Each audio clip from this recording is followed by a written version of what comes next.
Mr. Hammerstein, you've worked with a number of composers during your long career, but aside from Mr. Rodgers, Jerome Kern and Sigmund Romberg are the two I'd most like to ask you about.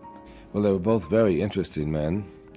Jerome Kern would have been 75 years old yesterday. He's now dead 15 years, and it's very hard for me to realize that he's been gone that long time because he's still very much part of my life.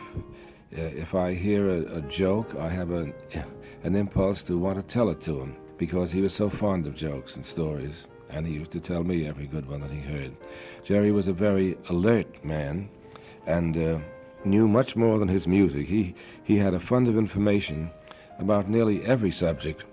He was entertaining to be with and rather insisted on being entertained. He couldn't stand a dull day, and he was always hopping around creating an interest for himself. This is quite unlike his songs. His songs are simple.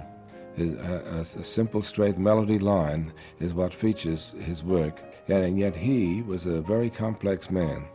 Oscar, I have the feeling that The Last Time I Saw Paris is a really personal kind of song to you. Well, it is. It was the only song I've ever written under any kind of compulsion. The Germans had just taken Paris, and I couldn't get my mind on anything else at all. I loved the city very much, and I hated the idea of its falling. And this was a kind of lament.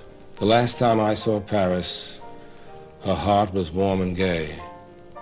No matter how they change her, I'll remember her that way. After I'd finished this poem, I took it to Jerome Kern and asked him if he would like to set music to it, and he said that he would.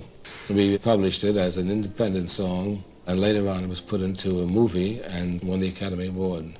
Jerry was a very, very painstaking man, and he taught me to pay a great deal of attention to detail, even though the audience might not be completely conscious of the little detail you'd put in.